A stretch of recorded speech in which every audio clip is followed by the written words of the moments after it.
À l'heure où tout le monde surconsomme, où les gens n'ont pas vraiment la capacité de faire quelque chose sur le long terme, je vais t'expliquer pourquoi est-ce que moi, j'ai décidé de pratiquer un seul style de self-défense.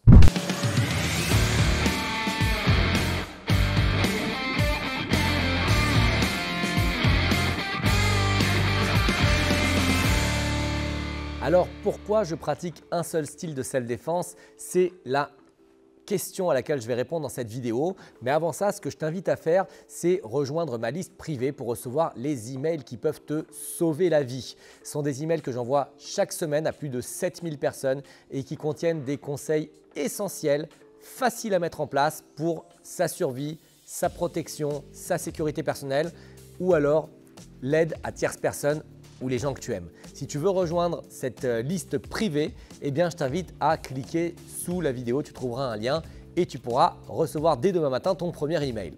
Alors, pourquoi je pratique un seul système de self-défense? La première chose que j'aimerais t'expliquer, c'est que pour ma part, je vois une différence énorme entre un système de combat et un système de self-défense.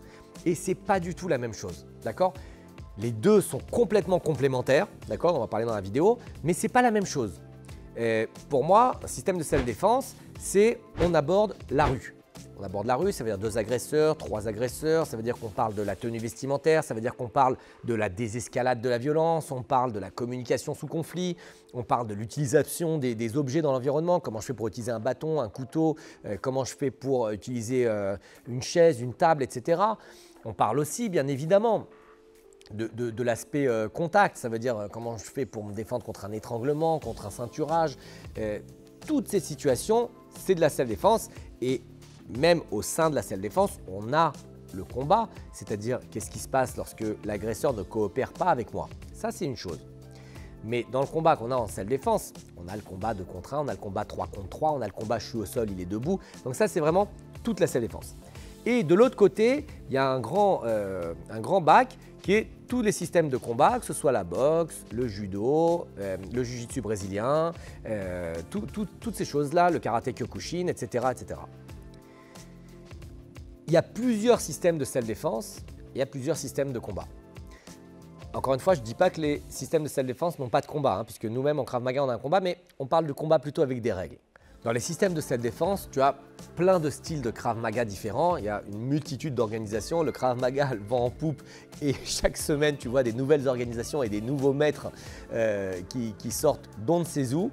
Et tu as aussi beaucoup d'autres systèmes de self-défense. Tu as le Kali qui fait de la self-défense, tu as le Penchak Silat qui est de la self-défense, tu as plein d'autres systèmes de self-défense. Je ne te recommande pas de pratiquer plusieurs systèmes de self-défense. La raison principale, ce n'est pas qu'un système de self-défense est mieux que l'autre. Ça, c'est une discussion dans laquelle je ne rentre pas.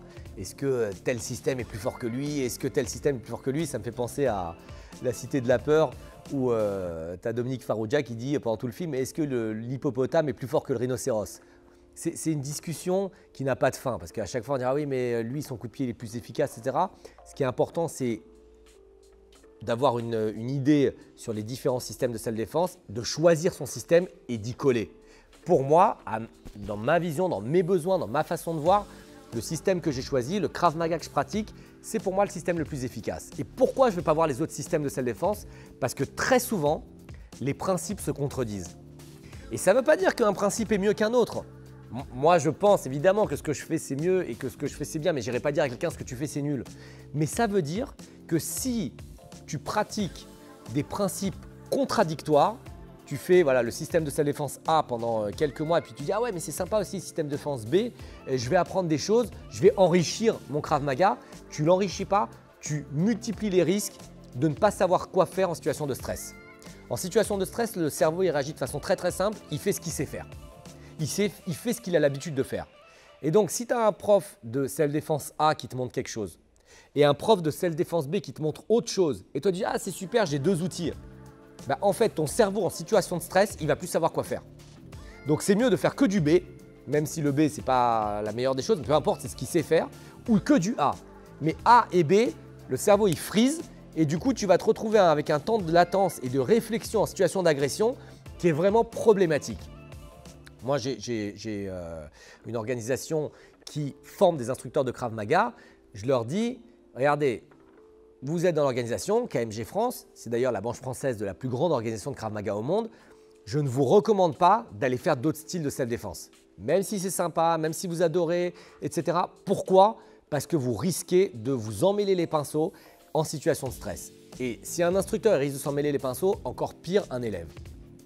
Je reviens sur l'histoire du combat. Quand on regarde un système comme la boxe, ou quand on regarde un système comme le MMA, ou comme le karaté Kyokushin, ce ne sont pas des systèmes de self-défense. D'accord? La boxe, ils ne viendront pas vous dire, ils viendront pas te dire, voilà, il faut que tu utilises une arme comme ça, il faut que tu fasses une désescalade de la violence de cette façon avec ton adversaire. Pourquoi? Parce que ce n'est pas le but. Donc pratiquer un autre système de combat, ça j'ai pas de souci. Si tu veux faire du Krav Maga et puis en plus tu veux faire de la boxe, pourquoi pas? Si tu veux faire du Krav Maga et en plus tu veux faire du JJB, pourquoi pas? C'est assez séparé. Il faut faire quand même attention parce que moi j'ai fait pas mal de JJB à un moment donné dans ma vie et j'ai complètement arrêté. Pourquoi? Parce qu'en Krav Maga, je commençais à amener tout le monde au sol.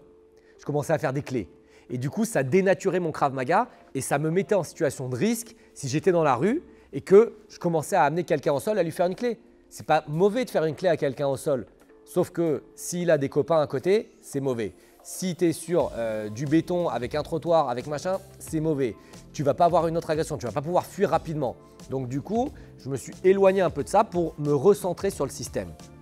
Mais voilà, ce que je veux que tu retiennes dans cette vidéo, c'est qu'on est un petit peu dans notre société sous l'effet de l'objet brillant. Ah tiens, il y a un super truc, je veux y aller. Ah mais il y a aussi un super truc ici, je veux y aller. Et là aussi, il y a un super truc, je veux y aller. Et à force de courir derrière l'objet brillant, on oublie l'objet principal, on oublie le but principal de ce qu'on fait, c'est apprendre à se défendre. Évidemment, il faut que ce soit ludique. Évidemment, je veux passer un bon moment. Évidemment, c'est plus cool si jamais je suis dans une atmosphère agréable avec des partenaires sympathiques. Mais le principe, si tu t'intéresses au sport de combat, si tu t'intéresses plus précisément à la self-défense, c'est que tu as envie d'apprendre à te défendre. Donc, c'est ta responsabilité de faire ça. Et je m'adresse à toi pour finir la vidéo, surtout si tu instruis les sports de combat. Beaucoup d'instructeurs de Krav Maga sont très peu formés, voire mal formés. Et comment ils font pour se former? Ils vont voir un stage d'un expert. Ah super, j'ai pris 3-4 techniques. Ils vont voir un stage d'un autre expert. Ah, j'ai pris 3-4 techniques. Et en fait, ils font une espèce de salade à leurs élèves qui est plus dangereuse que n'importe quoi. Pourquoi? Parce qu'il n'y a pas de cohérence, il n'y a pas de réflexion. C'est les techniques d'un tel expert et les techniques de tel autre expert et les techniques de tel autre expert. Et on ne rigole pas avec la self-défense. Si tu souhaites que je t'accompagne, si tu as envie de devenir instructeur de Krav Maga ou si tu es déjà instructeur de Krav Maga mais tu souhaites que je t'aide à organiser tes pensées, que tu souhaites que je t'aide à organiser ton enseignement et ta pédagogie, tu trouveras sous la vidéo un lien pour que je puisse t'accompagner dans cette direction, que je puisse te former et que je puisse assurer ta formation continue. Tu trouveras les liens sous la vidéo. Si jamais tu as des questions à me poser, n'hésite pas à commenter. Et si jamais tu as envie de partager cette vidéo à des gens qui ont besoin des connaissances et des compétences que je partage dans cette vidéo, n'hésite pas à la partager. Je te retrouve très vite pour une autre vidéo.